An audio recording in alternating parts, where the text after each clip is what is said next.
تخيل معايا دابا في هاد اللحظة كيصوني تليفونك، النمرة غريبة ما بيناش، كتجاوب وكتسمع صوت كيشبه لصوتك، ولكن فيه نبرة ديال واحد داز بزاف د الحاجات. هاد الصوت كيقول ليك جملة واحدة: أنا هو أنت من بعد 10 سنين من دابا. عافاك سمعني، ما بقاش لينا الوقت. شنو غيدير قلبك ديك الساعة؟ واش غتخاف اولا غتسمع؟ هاد الفيديو ماشي مجرد مقطع ترفيهي، هذه رسالة اللي كنت كتسناها. انا هو انت في 2036 جيت من المستقبل، ماشي باش نخلعك ولكن باش نفيقك. بغيتك تشوفني كي داير دابا، شوف فيا مزيان. اذا بقيتي غادي بهاد الطريقة اللي عايش بها اليوم، غتوصل لعندي وانت ندمان على كل ساعة ضيعتيها في السكرولينغ في السوشيال ميديا، وانت كتشوف نجاح حد عباد الله وناسي نجاحك. ندمان على كل مرة قلتي غدا غنبدا، وجا غدا وبعد غدا ودازت 10 سنين وانت في بلاصتك. تخيل معايا كي غيكون داير شكلك، الصحة على قد الحال، النهجة كتطلع معك غير في الدروج، حيت اليوم كتعجز تمشي او تريني في لاصر. تخيل الجيب ديالك خاوي او مرت في شي خدمة ما كتحملهاش، غير حيت في 2026 جاتك قاصحة تقرا او تتعلم مهارة جديدة او تقاتل على مشروعك. حتى الناس اللي ضايرين بك غتلقى راسك خسرتي علاقات حقيقية حيت كنتي غايب، كنتي ملهي في التفاهات. الخوف ماشي هو تموت، الخوف الحقيقي هو توصل ل10 سنين من بعد وتكتشف أنك عشتي نفس النهار 3650 مرة وكتسميه حياة. ولكن اسمعني، هاد السيناريو الأسود ما زال عندك فرصة تبدلو. أنا دابا في المستقبل كنشوف الأخطاء كاملة اللي درتي والفرصة اللي سمحتي فيها. الوقت اللي كيجيك دابا رخيص وكتقتلو غير بالضحك والتقاصر، في المستقبل غتتمنى تخلص ملايين غير باش ترجع لك ساعة واحدة. الانضباط عارف وقاصح، عارف أن الفرج دافي والنعاس زوين والتليفون كيعطي متعة سهلة، ولكن هاد المتعة السهلة ديال اليوم هي اللي غتخلص ثمنها غالي غدا. الانضباط هو اللي كيبني الراجل والمرض بصح، هو تخدم وخا ما باغيش تخدم، هو تمشي تريني وخا عيان، هو تسد فمك على الماكله اللي كتهلكك وخا شحيتيها.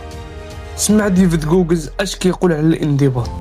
But guess what happens? The alarm clock goes off at 4 a.m. to train. I don't want to be a SEAL today, or I don't want to be whatever today. I'll start tomorrow. And that's the usual pattern of people's lives.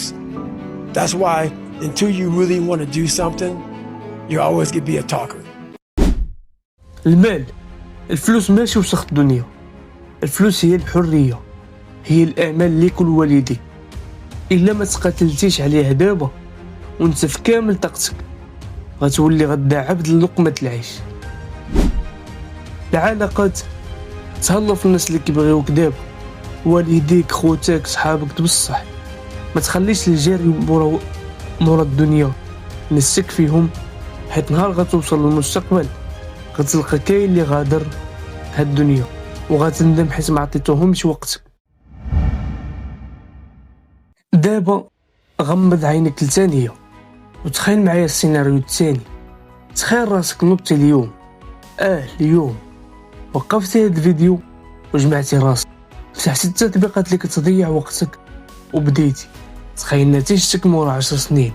كيفاش نكون انا في 2036؟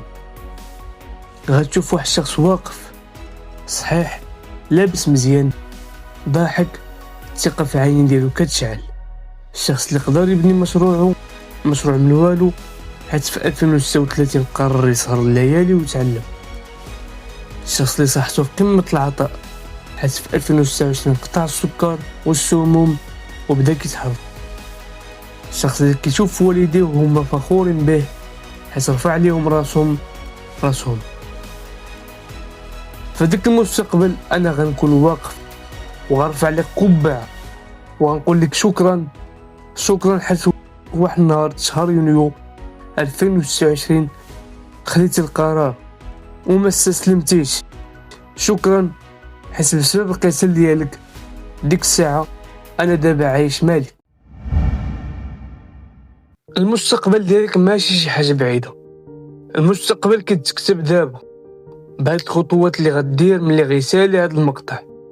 نسختك المستقبليه كتطلبك كتوسل ليك ما تخدمنيش، ما تخلينيش نوصل ل 2036 وانا مخبي وجهي حشمان من راسي.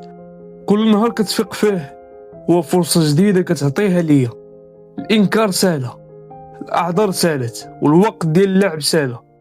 نوض دابا، تقاتل، عراق، طيح ونوض وما تحبش، حيت يسهل والله حتى يسهل تعب.